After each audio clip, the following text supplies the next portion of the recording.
지난주 21장이었죠. 바울이 3차 선교 여행을 마치고 이제 예루살렘으로 왔어요. 온 목적은 예루살렘에 거액의 헌금을 가지고 왔어요. 마케도니아 교회와 아가야 지방의 교회, 그게 어디냐면 빌립보, 데살로니가, 베레아 지방의 교회와 그 다음에 고린도 지방의 교회, 이런 교회들이 거액의 헌금을 모아줬어요. 그 얘기는 우리가 고린도 후서 8장 9장에 나와요. 그 헌금을 가지고 지금 예루살렘을 도우러 왔어요. 왜냐하면 예루살렘 교회가 그때 가뭄과 기근으로 굉장히 어려웠어요. 아무리 가물고 먹을 게 없어도 세금은 내야 됐거든요. 그러니까 국가에 세금 내야 되죠. 로마 제국에 세금을 내야 되죠. 또 당신들 먹고 살아야 되죠. 근데 세금 걷는 사람들도 먹고 살아야 되잖아요. 그러니까 세리들이 인정사정 봐주지 않고 걷어갔기 때문에 세금 없으면 땅을 뺏어가고 땅 없으면 사람 몸을 노예로 팔아먹었거든요. 그러니까 그때 당시에 세금 안 낸다는 건 굉장히 위험한 일이었어요. 그래서 가뭄과 기근으로 예루살렘뿐만 아니라 유대인 자체들이 굉장히 위기에 처했죠. 그래서 거액의 헌금을 가지고 와서 그걸 도와주러 왔어요.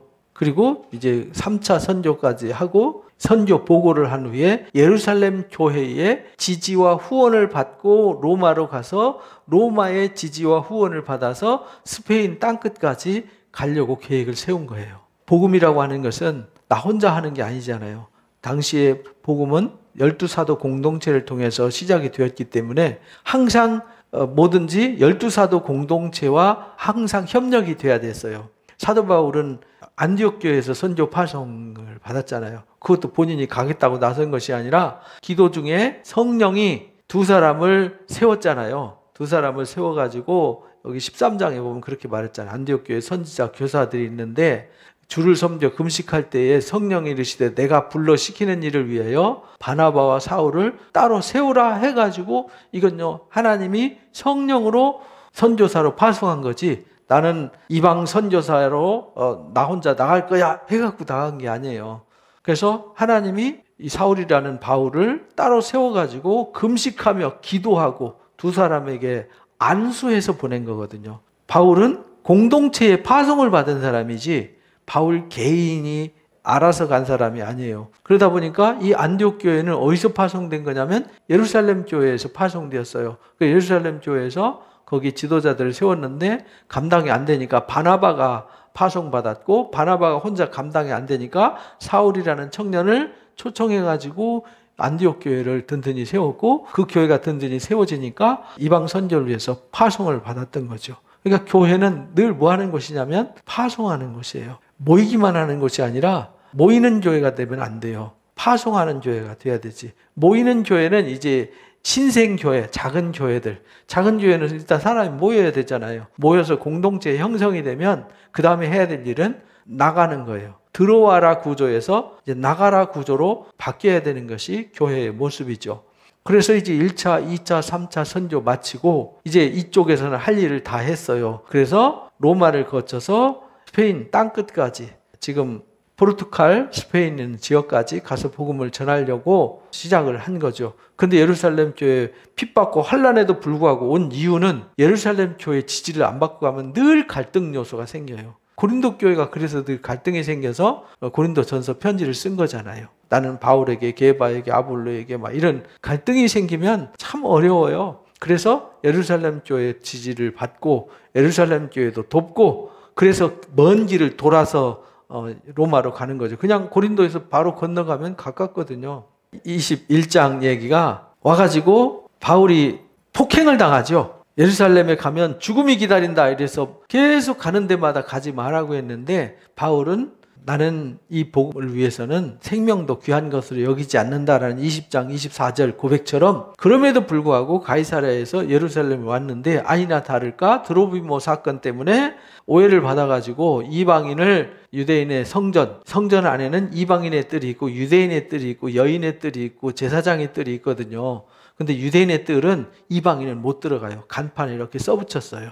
여기 들어오는 자는 죽임을 당한다. 그런데 이게 오해가 돼가지고 막 죽여라 이렇게 됐어요. 그리고 바울이 모세의 율법을 폐하라 그랬다, 할례도 폐하라 그랬다, 이상한 거 가르친다 이렇게 소문이 나가지고요, 선동하는 자들에 의해서 바울이 집단 폭행을 당할 때 성전 옆에 안토니오 요새가 있다 그랬죠. 이렇게 예루살렘 성이 있으면은 여기 이제 성전이 동쪽에 이렇게 있어요. 성전이 여기가 이제 감람산이고요, 여기가 기드론 골짜기, 여기가 힌놈 골짜기예요. 그리고 여기서 사해바다로 내려가는 골짜기가 있는데 여기가 기온샘이 있고 여기 엔노르겔이라는 데가 있고요. 여기가 성전 동문이에요. 여기가 기드론 골짜기죠. 성전이 이렇게 있는데 성전요 모퉁이에 여기에 안토니오 요새가 있었어요. 안토니오 요새가 뭐 하는 데냐면 가이사랴에서 총독이, 원래 총독관자가 가이사랴에 있거든요. 바닷가에 항구에 있는데 여기가 출장소예요. 출장소. 절기 때마다 수십만 명의 인구가 모여들면 밀란이 일어날까 봐서 거기에 천부장이 파송돼 있어요. 그리고 총독도 자주 왔다 갔다 하는 데란 말이에요. 여기가 출장소. 그래서 여기 이제 성전을 감시하는 거죠. 사람들이 모였을 때 혹시 소요가 일어나면 군인이 투입돼 가지고 이것을 이제 진압을 했어요. 근데 이때 여기 성전에서 지금 바울이 집단 폭행 당하면서 와 난리가 났잖아요. 그러니까 여기서 천부장이 여기로 와가지고 뭔 일이야 해가지고 바울을 뜯어 말려가지고 막 사람들이 계속 폭행하니까 메고 지금 올라갔단 말이에요. 그래서 바울이 층대에 이를 때에 무리의 폭행으로 말미암아 군사들에게 들려갔더라 이렇게 말했죠. 그를 없이하고자 하며 외치며 따라갔더라. 없이하고자 막 외치며 따라갔더라. 굉장히 성난 무리들이죠. 그래서 예루살렘에 가면 죽을 수도 있다. 왜? 바울이 교회 가는 데마다 회당에서 복음을 전했는데 회당과 늘 갈등이 있었어요. 그죠? 왜냐하면 유대인들은 할례를 받아야 되고 모세의 율법을 지켜야 된다고 가르치는데 바울은 할례 모세 율법 지키지 않아도 예수님을 믿으면 구원을 받는다. 그래서 할례와 이 율법은 복음을 알게 하는 도구지 그것이 구원을 주는 건 아니다라는 걸 가르쳤잖아요. 로마서의 말씀대로. 그래서 선교 보고한 후에 15장에서 목매에 달아 죽은 거, 목매 죽은 거, 그 다음에 우상, 음행, 피 먹는 거 이것만 금하자 이렇게 결정이 됐고 다른 율법에 대해서는 다른 얘기가 없었단 말이에요. 그래서 바울이 가는 곳곳마다 회당에서 충돌이 일어나서 유대인들이 선동을 해서 바울을 죽이려고 했는데 그 사람들이 지금 절기 때 예루살렘에 다 온 거잖아요. 그러니까 그 사람들이 선동을 해가지고 바울을 죽이려고 하기 때문에 성령이 올라가지 마라. 가면 죽을 수도 있다라고 많은 사람들에게도 올라갔던 거죠. 근데 바울이 영내로 들어가려 할 때에 바울이 천부장한테 말합니다. 내가 당신에게 말할 수 있느냐 하니까 이제 바울이 헬라말로 말했거든요. 지금 유대인이니까 아람어로 말해야 되잖아요. 그때 이제 언어가 아람어였거든요. 히브리어 방언인 아람어로 얘기해야 되는데 여기 헬라어로 말을 했어요. 그러면 내가 이전에 소요를 일으켜 자객 4,000명을 거느리고 애굽으로 가던 광야로 가던 애굽 사람이냐? 이 당시에 애굽에서 온 사람이 반란을 일으켜가지고 감람산에서 반란을 일으켜가지고 난리가 났었는데 다 진압되고 이 사람이 애굽으로 도망갔었어요. 근데 그 사람이 다시 와서 소요를 일으키는 줄 알았어요. 그래가지고 그 사람이냐? 그랬더니 바울이 아니다. 나는 유대인이다. 길리기아 다소의 시의 시민이다. 다소시의 시민이다. 이 말은 다소는 대학 도시였어요. 그러니까 대학 도시의 시민이었단 말은 로마의 시민이란 말이에요. 그러니까 내가 백성들한테 말하기를 허락해달라. 그러니까 천부장이 허락하거늘 층대 위에 서서 백성들에게 손짓하여 매우 조용히 한 후에 히브리 말로 말하니라. 그래서 거기 이제 유대인들이니까 히브리 말로 쫙 서 있는 막 썩나 있는 사람들 여러분 조용히 하시오라고 이제 층계 지금 여기 안토니오 요새 여기까지 온 거잖아요. 안토니오 요새 앞에 막 삥 둘러선 군중들 앞에서 성난 군중 앞에서 히브리 말로 설교를 하는 거예요. 그 얘기가 22장 얘기예요. 부형들아 내가 지금 여러분 앞에 변명하는 말을 들으라. 이거 바울이 다니면서 핍박받고 환난당하면서 유대인들과 갈등이 있었는데 내가 그 일에 대해서 변명하겠소라고 말하는 거예요. 그들이 그가 히브리 말로 말함을 듣고 더욱 조용했더라. 왜냐하면 그 당시 히브리 말 하는 사람이 쉽지가 않았거든요. 아람어를 많이 썼고 히브리어는 당시에 그 성경을 읽는 사람들이 히브리어를 썼기 때문에 근데 거기 절기 지키러 온 사람들이 다 신앙이 아주 투철한 사람들이기 때문에 회당에서 성경을 읽을 때는 히브리어 성경을 읽었단 말이에요. 히브리 말로 말함으로 더욱 조용했더라. 그러니까 일부러 지금 바울은 히브리어, 아람어, 그 다음에 헬라어, 라틴어를 다 하는 사람이에요. 나는 유대인 길리기아 다소에서 태어났습니다. 그러니까 다소에서 태어났다는 게 이게 당시에 다소는 유명했어요. 유명한 대학 도시였기 때문에 길리기아에서 다소에서 태어났다 그러면은 밀레도에서 태어난 사람, 뭐 다소에서 태어난 사람, 아테네에서 태어난 사람은 공부 많이 한 사람 이런 도시였단 말이에요. 이 성에서 자랐다. 근데 거기서 태어났는데 이 성에서 자랐다는 말은 예루살렘에 유학 온 거예요. 다소의 시민이면서 이 예루살렘에 유학 와가지고 율법을 배운 율법의 학자예요. 가말리엘이라고 하는 사람, 당시의 최고의 학자가, 율법의 최고의 학자가 가말리엘이었어요. 가장 존경받는. 그래서 우리가 사장에서 베드로가 설교할 때 사도들을 징계하려고 할 때 가말리엘이 나타나서 말렸잖아요. 이게 하나님이 하신 일이면 너희들이 막으면 안 된다. 그러나 하나님이 하신 일이 아니면 스스로 무너질 거다 했던 그 가말리엘이란 말이에요. 근데 그 사람 가장 권위 있는 그 당시에 최고의 학자였고 최고의 존경받는 가말리엘의 문화생이었어요. 문화에서 우리 조상들이 율법의 엄한 교훈을 받고 오늘 너희 모든 사람들처럼 하나님께 대해서 열심히 있는 자였다. 가말리엘 문화생으로요. 쉽게 말하면 가말리엘 대를 이어가야 될 후계자 정도 되는 대단한 학자였어요. 바울이. 그러니까 이렇게 말하면 알아들어요. 저 사람이 그런 사람이었어? 대단한 거죠.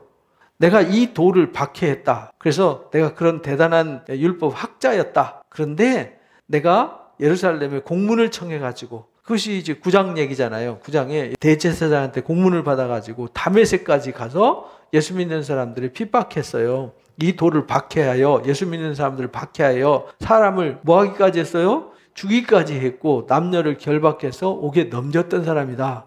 이제 이거 아는 사람들은 알아요. 이제 해외에서 온 사람들이 잘 모르잖아요. 예루살렘에 있는 사람들은 다 알죠. 이 대제사장과 모든 장로들이 내 증인이다. 예루살렘의 종교 지도자들은 바울이 누군지 너무 잘 알죠. 내가 그들에게서 다메섹 형제들에게 가는 공문을 받아가지고 거기 있는 자들도 결박해서 예루살렘으로 끌고 와서 형벌을 받게 하려고 내가 다메섹까지 갔다. 이렇게 말해요. 근데 가는 중에 다메섹에 가까이 갔을 때에, 제가 시리아에 갔었거든요. 지금은 못 가요. 전쟁 따라서. 헐몬산에서 내려다보면 이제 다메섹이 보이는데, 거기 다메섹 입구에 여기 이제 바울이 회심했던 지역에 바울 회심 기념교회가 세워져 있어요. 거기다 이렇게 기둥을 세워놨어요. 갔을 때에 오정쯤에 호련히 하늘에서 큰 빛이 나를 둘러 비쳤다. 내가 땅에 엎드러져 들으니 소리 있어 이르되 사울아 사울아 네가 왜 나를 박해하느냐라고 하시더라. 내가 대답하되 주님 누구십니까? 라고 이르되 나는 네가 박해하는 나사렛 예수라 하시더라.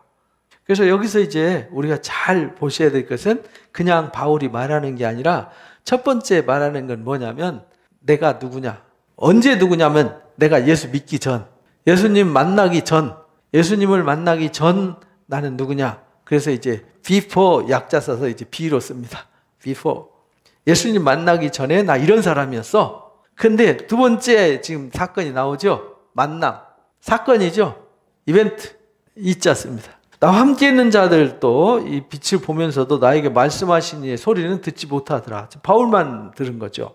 주님 무엇을 하리까? 주께서 이르시되 일어나 다메섹으로 들어가라. 내가 해야 할 일을 거기서 누가 이르리라 하시거늘 나는 그 빛의 광채로 말미암아 볼 수 없게 되었다. 나와 함께 있는 사람들의 손에 끌려 다메섹으로 들어갔노라. 율법에 따라 경건한 사람으로 거기 사는 모든 유대인들의 칭찬을 듣는 아나니아라는 사람이 있었다. 다메섹에 가면 성이 있는데 그 성 안에 직가가 있어요. 이 로마 사람들은 성을 만들면 이렇게 성을 만들잖아요. 그러면은 직선으로 도로를 이렇게 뚫어놨어요. 근데 여기 중심가에 이 직가라고 그래요. 여기를 직가. 직선 도로인 바로 요 옆에 여기가 이제 입구고 바울을 달아냈던 성 입구가 여기 있고요. 여기 아나니아가 거하는 집이 있어요.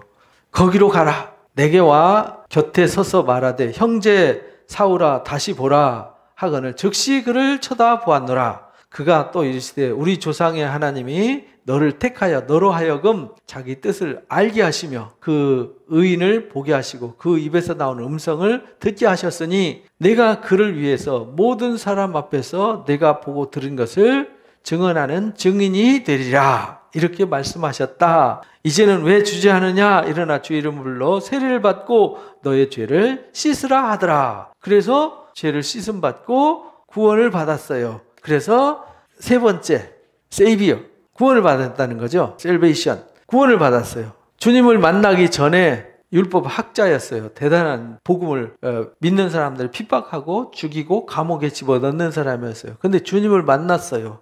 주님을 만나서 구원을 받았어요. 세례를 받고 죄를 씻음 받았어요. 구원을 받았죠. 그리고 today, 네 번째 today예요. 그래서 best라고 그래요. best. 영어 이니셜 쉽게 이해하라고 BEST, best. 그래서 바울이 간증을 한 거예요. 지금 내가 누군지 뭐 하는 사람인지를 증명하고 복음을 전하는데 복음을 간증했어요. 복음을 증명한 거죠. 간접적으로 증명을 했는데 뭘로 증명했냐? 베스트 간증법으로 증명을 했어요. 그래서 사도행전 22장을 베스트 간증 이렇게 말해요. 쉽게 이해하라고 이렇게 써놓은 거예요. 우리가 속으로 공부할 때 이제 배우기도 하죠. 그래서 여기서 그래서 오늘 나는 누구냐? 여기서 나는 누구냐? 여기서 나는 누구냐? 여기서 나는 예수 믿기 전에 나, 여기는 믿은 후에 나는 내가 누구냐? 뭐 하는 사람이냐? 내가 그래서 사도로 부르심을 받았다. 주님의 제자가 되어서 복음의 증인이 되었다. 이런 말이거든요. 후에 내가 예루살렘으로 돌아와서 성전에서 기도할 때에 황홀 중에 봄에 주께서 내게 말씀하시되 속히 예루살렘에서 나가라. 그들은 내가 내게 대해 증언하는 말 듣지 아니하리라 라고 말씀하셨다. 그래서 예루살렘에 와서 사도들을 만나고 어디로 가냐면 가이사랴를 거쳐서 다소로 돌아가. 그래서 거기서 복음을 전하게 되죠. 그러다가 다소에 있던 바울을 안디옥으로 바나바가 초청을 해서 거기서 이제 선교 역사가 시작되는 거죠. 근데 갈라디아서에는 아라비아에 갔다 이렇게 말해요. 그러니까 거기에 아라비아, 그쪽 지역에 아라비아 사막에 가서 기도하면서 훈련을 받았다. 선교하기까지 14년 동안 훈련을 받았어요.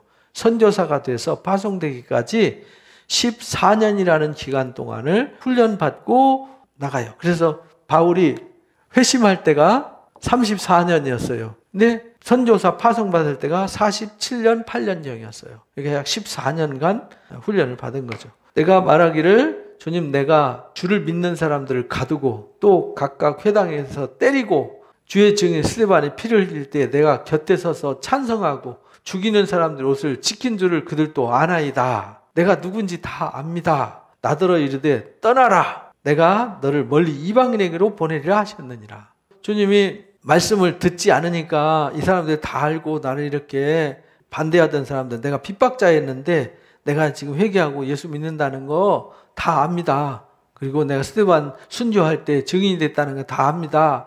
라고 말하니까 예루살렘 떠나라. 이렇게 말해요. 떠나라. 그래서 내가 이방 세계로 간 거다. 그래서 이방의 사도가 된 거다. 이방을 위해서 내가 복음을 위한 주님의 제자가 되어서 이 복음을 전하고 있다. 이걸 얘기하는 거예요. 이 말하는 것까지 듣다가 소리를 질러야 돼. 이러한 자는 세상에 없애버려야 된다. 살려둘 자가 아니다 해가지고 난리가 났어요.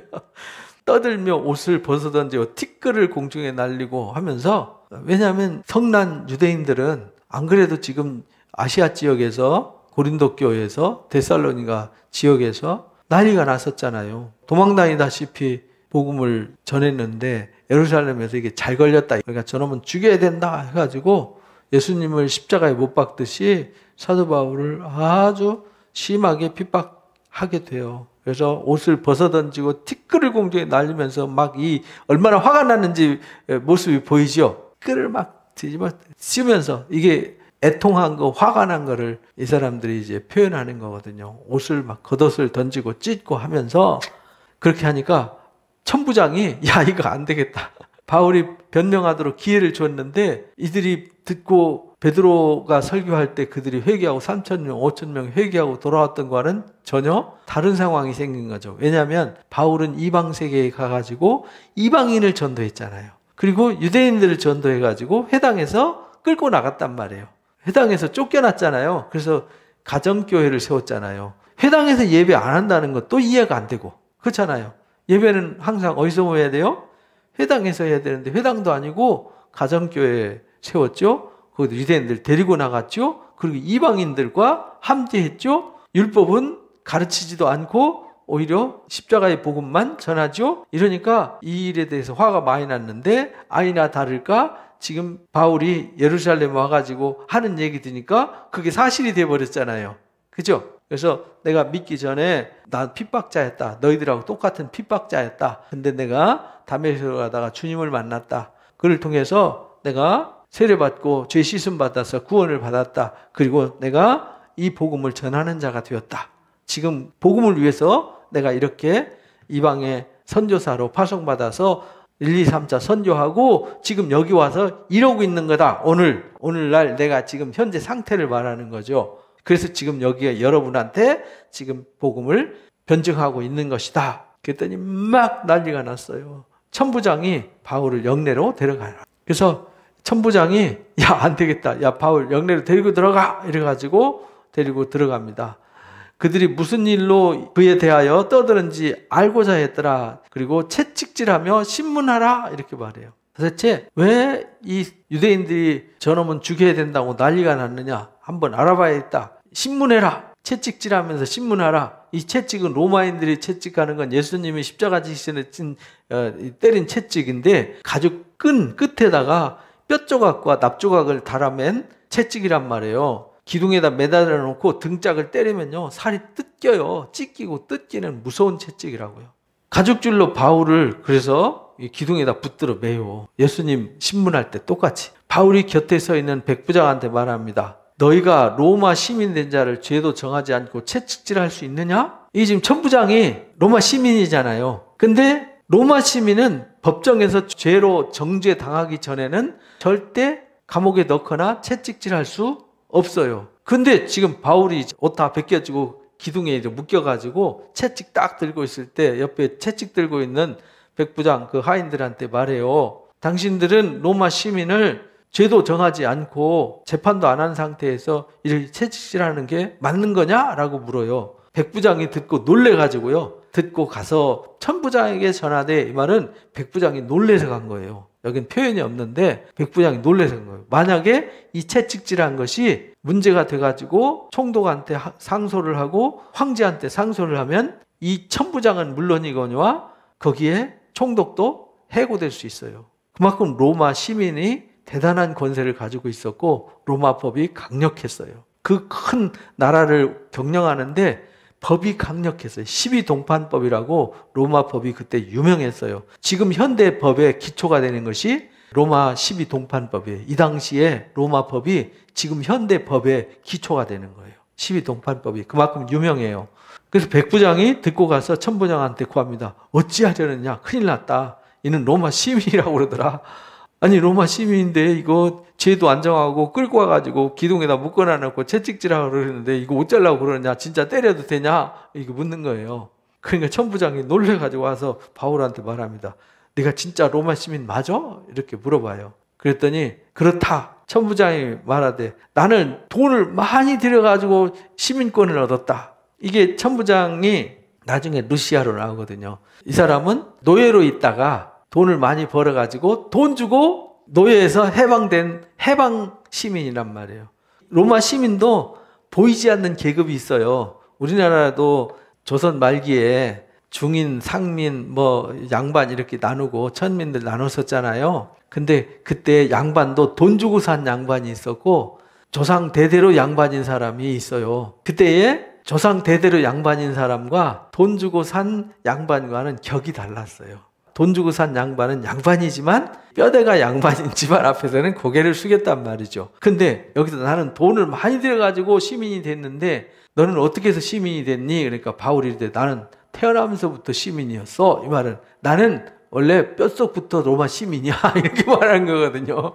왜냐하면 아버지가 로마 시민이었거든요. 나는 나면서부터 시민이었어. 이러니까 일단 출신에서 천부장이 한 단계 밑으로 떨어지잖아요. 그러니까 더 두려운 거예요. 신문하던 사람들이 곧 그에게 물러가고 천부장도 그가 로마 시민인 줄 알고 그를 결박한 것 때문에 뭐 했어요? 두려워했어요. 왜냐하면 확인도 안 하고 결박했잖아요. 나면서부터 로마 시민이었던 바울이 이 천부장한테 큰 소리를 치고 고발해서 책임을 물을 수도 있어요. 로마 시민을 보호하지 않고 함부로 다루고 채찍질하기로 해서 망신을 준 거잖아요. 명예를 더럽혔어요. 1세기 당시에 로마 시민은 명예가 굉장히 중요했어요. 명예를 더럽혔고 죄수들이 매달리는 그 기둥에 그 기름때 묻고 더러운 핏자국 튄 거기다 잡아 매놔놓고 옷 벗기고 채찍 들고 있었으니까 천부장 루시아를 고발해서 책임을 물을 수도 있어요. 그런데 바울은 그렇게 하지 않죠. 이튿날 천부장은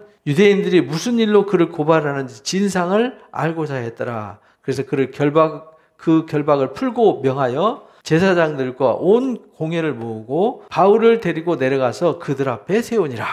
이게 이제 소요 사태는 해결을 해야 되잖아요. 왜냐하면 바울이 여기 계속 있으면 앞으로 계속 소요 사태는 일어날 것 같고, 그래 이 문제는 해결해야 되겠고, 그래서 결박 풀고 이 성전 안에 공회가 있어요. 공회. 우리나라로 말하면 국회죠. 국회. 왜냐하면 여기는 종교 국가니까 대제사장이 오늘날로 말하면 총리예요. 총리. 왕이 없으니까 그때 당시에 왕이 폐위당하고 총독이 대신 정치하잖아요. 지금 바울이 공회 앞에 서 있어요. 바울이 예루살렘에 올라가서 오해를 받아가지고 폭행을 당하고 천부장에 의해서 안토니오 요새 끌려가서 층계해서 그 많은 무리한테 뭐 했죠? 예수님을 전했어요. 그죠? 근데 로마 시민권을 가졌어요. 그것 때문에 바울이 보호를 받았어요. 하나님께서 바울을 왜 이방인의 선교사로 선택하셨는지 아시겠죠? 로마 땅끝까지 복음을 전하려면 안전하게 다니면서 복음을 전할 수 있어야 되는데 유대인들을 가지고는 안 되었어요. 왜냐하면 언어도 한계가 있고 또 경험도 한계가 있을 뿐만 아니라 로마 시민권이 없이는 함부로 어디든지 돌아다닐 수도 없었어요. 로마 시민은 전 세계 어디든지 자유롭게 돌아다니고 보호를 받을 수 있었어요. 그래서 사도 바울이 로마 시민권을 가졌고 유대 학문에 능통했고 헬라 학문에 능통했고 라틴 학문에 능통했어요. 그러니까 어디를 가든지 누구를 만나든지 복음을 전할 수 있는 준비된 그릇이었어요. 그래서 하나님께서 준비되었을 때 이 그릇은 깨끗한 그릇이었어요. 바울은 하나님을 진짜 사랑했어요.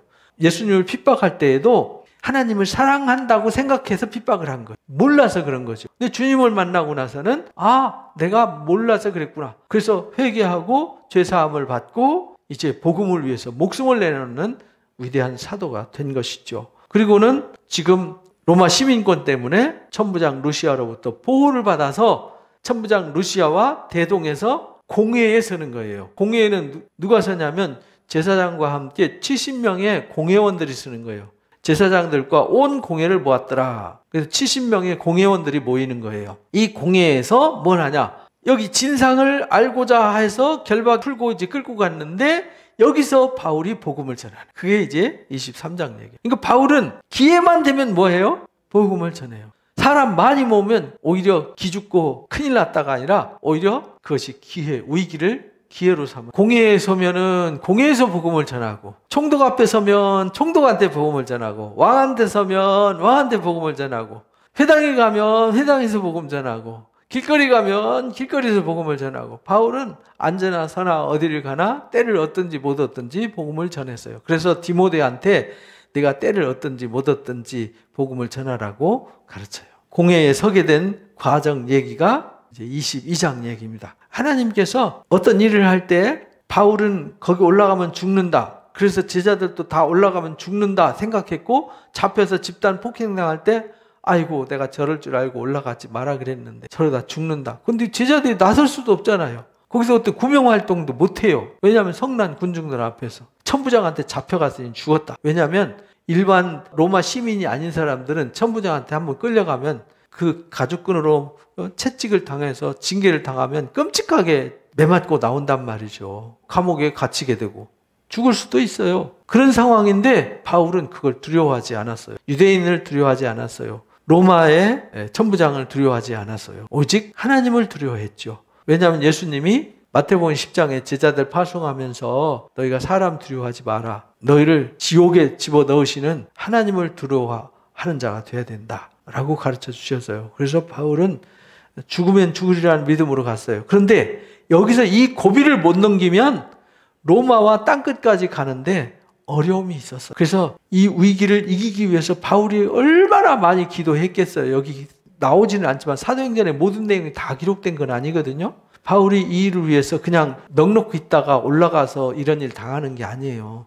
죽음을 맞이할 수도 있는 그 순교의 순간을 맞이할 수 있는 상황인데 그 위기를 이기도록 기도했어요. 왜? 환상 중에 주님이 내가 로마에 가서도 복음을 전하여야 하리라 이렇게 말씀하셨거든요. 근데 여기서 맞아 죽으면 로마 어떻게 가요? 주님이 내가 로마에 가서도 황제 앞에 가서도 복음을 전해야 된다 했기 때문에 분명히 여기서 어떻게 피할 길을 열어주실 거다라는 확신이 있었어요. 그래서 다른 사람들이 만류해도 올라갔던 것이고 올라갔는데 하나님이 상황을 다 반전시켜 주셨어요. 천부장을 통해서 보호받게 하셨고 천부장이 복음을 듣게 했어요. 그죠? 그리고 거기에 모인 무리들이 복음을 듣게 했어요.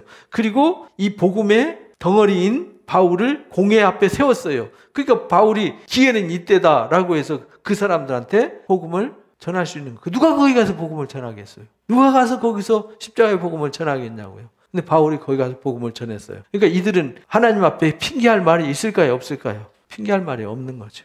이렇게 하나님께서 강력하게 역사하셔서 복음이 예루살렘에서 뿌리를 내리고 로마에까지 가서 땅끝까지 갈 수 있도록 하나님이 역사하셨다라는 겁니다. 그러니까 하나님은 어떤 일을 하실 때 우리가 알지 못하는 하나님의 방법으로 하나님이 일하시는 거예요. 중요한 것은 내가 준비된 게 중요한 거죠. 바울은 내가 그렇게 해야 되겠다. 내가 공회에 가서 복음을 전해야지. 이렇게 계획 세운 적 없어요. 우리가 새벽에 다윗 얘기를 요즘 말씀 나누지만 다윗이 내가 헤브론 올라가서 왕 돼야지 한 적 없잖아요. 물었어요. 어디로 가야 됩니까? 올라가야 됩니까? 말아야 됩니까? 올라가라. 어디로 가면 됩니까? 헤브론 올라가라.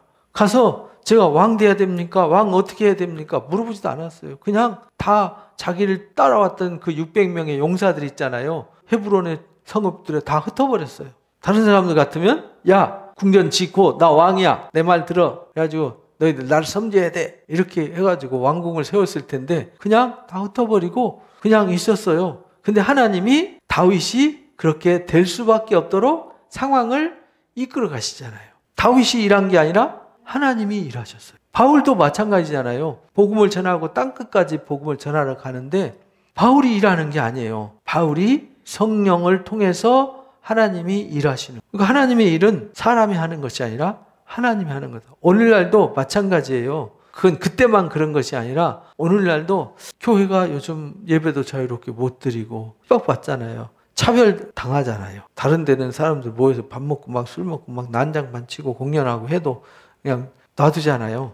식당 가보면 사람들 마스크 쓰고 밥 먹어요? 술집에서 마스크 쓰고 술 먹는 거 아니잖아요. 하루 종일 술 먹어도 누가 뭐라고 하지 않아요. 근데 교회에서는 마스크도 못 벗게 하고 예배도 못 드리게 하고 이렇게 하잖아요. 완전 차별이죠. 그죠? 차별하는데도 그냥 우리는 당해야 돼요. 그걸 가서 항변하면 안 돼요. 바울이 그것 때문에 어떻게 우리를 이렇게 차별할 수 있습니까? 말해요? 안 해요. 예수님이? 안 해요. 그건 우리가 내가 하려고 해서 그래요. 내가 하려고 하면 오히려 어떻게 되죠? 안 좋아져요. 사울이 자기가 하려고 그러고 이스보셋이 자기가 자기 권력 찾으려고 하니까 꼬이잖아요. 기독교는 그냥 묵묵히 우리 할 일을 그렇게 해야 돼요. 나서서 막 가서 깃발 들고 막 정부 청와대 가가지고 그거 하는 것은요, 그건 복음이 없는 사람들이 하는 거예요. 성경에 그렇게 신약시대에 한 일이 없어요. 오히려 핍박하면은 핍박을 당했어요. 오히려 핍박 받은 즉 뭐 했어요? 축복했어요. 그들 저주한 게 아니라 뭐 했다고요? 축복했어요. 근데 지금은 오히려 저주하면서 막 대통령을 욕하고 지도자를 욕하고 정치인들을 욕하고 이러잖아요. 그거는 기독교인의 자세가 아니라고 성경에서 가르친 지 오래되었어요. 2000년부터 가르쳤는데 도대체 왜 그러는지 모르겠어요. 근데 구약과 신약은 다르거든요. 구약은 전쟁의 역사잖아요. 구약은 왜 전쟁이 필요했죠? 예수님이 오기까지 길을 열어야 되니까 전쟁이 없을 수가 없는 거예요. 왜? 하나님의 역사를 가로막고 안 비켜주니까. 안 비켜주면 하나님이 포기해야 되나요? 예수님이 안 오면 인류 구원 있어요, 없어요? 없잖아요. 그럼 예수님이 오기까지 하나님이 일하시는 거예요. 사람이 일하는 게 아니라 사람들은 부패하고 타락하고 병들잖아요. 그래서 하나님이 당신의 명예를 위해서 당신 스스로가 일하시는 거예요. 인간은 아브라함과 다윗에게 언약한 그 언약 때문에 하나님이 일하실 뿐이고, 그래서 그들을 때로는 전쟁터에 내보내서 연단을 받게 되고, 또 때로는 환난을 당해서 회개시키기도 하고, 아수르를 몽댕이 들어가지고 바벨론을 몽댕이로 들어서 채찍질을 하기도 하고, 에돔과 모압과 암몬과 블레셋 옆구리에 가시를 찔러가지고 정신을 차리게 해도 이들이 회개하지 않아서 결국 바벨론 포로로 끌려가고 북이스라엘이 멸망한 거잖아요. 그러니까 하나님이 그 모든 것을 뚫고 이기고 어디까지 오셨냐? 때가 참에 예수님이 올 때까지. 예수님 온 이후로는 칼을 쳐서 뭐 한다 그랬어요? 보습을 만든다 그랬잖아요. 그러니까 예수님 오신 이후에는 전쟁이 필요 없어요. 그래서 예수님이 제자들이 예수님 잡으러 올 때 칼을 빼가지고 베드로가 말고 이 길을 치니까 뭐라고 그래요? 칼 집어넣어. 칼 든 자는 칼로 망해. 그러니까 칼 들면 우리가 뭘로 망해요? 칼로 망해요. 핍박 받으면 핍박 당해. 그리고 오히려 그들을 뭐예요? 축복해. 불쌍히 여기고 긍휼히 여겨야 돼. 원수 갚는 건 누가 해요? 하나님이 하시는 거예요. 그러니까 하나님이 하시도록 놔둬야지. 지가 하면은 하나님이 일할 게 없잖아요. 지가 해야지. 그래서 우리는요, 이 상황을 묵묵히 기도하면서 지도자들을 축복하고 정치인들을 축복하면서 불쌍히 여기면서 가야 돼요. 그럼 누가 일하세요? 하나님이 벌 줄 사람은 벌 주고요. 심판할 사람들은 심판하시고 징계할 사람은 징계하시고는 하나님이 하실 일이에요. 그건 우리가 할 일이 아니에요. 우리도 어떻게 될지 몰라요. 그러니까 우리가 그걸 예단하면 안 된다 이 말이에요. 우리가 심판자가 되면 안 돼요. 성경에서 가르치는데 왜 그런지 모르겠어요. 그래서 기독교 역사는 무저항의 역사예요. 때리면 맞고 핍박하면 핍박당하고 저주하면은 퍼부으면은 당하는 역사예요. 그러나 그걸 이기게 하시는 분이 누구예요? 하나님이세요. 그리고 그 원수를 갚아주시고 그 일을 풀어가시는 분은 하나님이다 그런 말이에요. 그래서 복음이 핍박받을수록 더 어떻게 됐어요? 번졌잖아요. 복음이 대항하는 십자군 전쟁을 일으켜서 결국은 중세 시대의 가장 부끄러운 역사를 만들어냈잖아요. 아무 무의미한 전쟁, 십자군 전쟁이 가장 무의미한 전쟁이었거든요. 공식은 9차례인데 단 한 번만 승리했어요. 첫 번째. 그것도 10만 명이 와가지고 과정 중에 한 7만 명 이상이 다 죽었어요. 무의미한 전쟁이에요. 하나님이 땅을 위해서 이 땅 예루살렘 땅 차지하려고 오신 분이 아니잖아요. 하나님의 나라가 우리 가운데 이루어지길 바랐는데 예루살렘 찾겠다고 엄청난 희생을 치르면서 찾아가지고 거기에 아랍 사람들, 유태인들 다 막 배를 가르고 막 사지를 찢고 아주 끔찍한 학살을 저질렀어요. 그래서 지금도 아랍 사람들은 기독교를 아주 학살자들로 보잖아요. 유태인들도 기독교인을 학살자로 보는 거예요. 아우슈비츠 사건을 통해서 아주 학살자로 보는 거예요. 왜냐하면 이게 하나님의 일을 자기들이 하니까. 우리는 하나님의 일을 하는 사람들인데 그 하나님의 일을 어디서 해야 되냐? 나와 우리 사이에서 해야 되는 거예요. 그리고 우리는 묵묵히 세상의 소금과 빛의 사명을 감당하면 되는 거예요. 내가 나서서 우리는 왜 차별하냐? 우리한테 이럴 수 있냐? 라고 권력자들한테 항변하면 안 되는 거라니까요. 분명히 예수님도 가르쳐줬고 사도들도 가르쳐줬는데 도대체 그 사람들은 성경은 어떤 성경 읽는지 잘 모르겠어요. 그 사람들은 똑같은 성경 읽는데 왜 그러는지 모르겠어요. 그 말은 성경을 잘못 배웠거나 구약과 신약을 혼돈하거나 또는 복음을 왜곡하거나 성경을 모르거나. 그래서 우리는 성경을 바르게 알아야 돼요. 그래서 바울은 자기를 때리고 핍박하는 사람, 루시아 너 그럴 수 있어? 천부장 너 두고 보자 안 하잖아요. 자기를 막 짓밟고 폭행했던 유대인들, 여러분 내가 로마 시민인데 너희들 로마 시민을 때렸어? 너희들 가만 안 놔둘 거야. 안 하잖아요. 너희들 나한테 왜 이렇게 차별대우해? 너희들 나 왜 이렇게 핍박해? 말 안 해요. 오직 핍박 당하면서 뭘 해요? 복음을 전해요. 공회에 가서도, 그 다음에 나중에 가이사랴 감옥에 가서도. 어떤 상황 속에서 바울은 저항하지 않았어요. 저항하는 것이 아니라 그 상황 속에 하나님의 구원을 기다리고 하나님의 역사하심을 기다렸어요. 그랬더니 하나님이 사람들을 붙여서 그 일을 하게 하셨어요. 여기서 위기가 되니까 이제 23장, 24장에 가이사랴로 갈 때 군사들 동원해 가지고요 보호를 해줬어요. 그리고 감옥에다가 연금 상태로 보호를 해줬어요. 왜? 로마 황제한테 항소를 했기 때문에. 이렇게 하나님이 일하세요. 그러니까 우리는 성경을 통해서 하나님의 일하심을 배우시기 바랍니다. 그래서 하나님이 우리는 어떻게 될지 어떤 상황일지 몰라요. 우리가 계획을 세우고 어떤 뜻을 세우지만 그 일이 어떻게 전개될지 몰라요. 그러나 하나님은 다 계획이 서 있고 준비되어 있어요. 우리를 그 길로 인도하실 겁니다. 그러니까 딴 생각하지 말고 나를 세우고 내 가정을 세우고 내 교회를 바르게 세우는 일에 집중하면 돼요. 나머지는 누가 하시죠? 하나님이 하신다는 걸 잊지 마시고 이렇게 사도행전을 통해서 하나님이 성령으로 상황을 이끌어 가시고 역사하심을 우리가 경험하고 배우시기를 주님의 이름으로 축복합니다.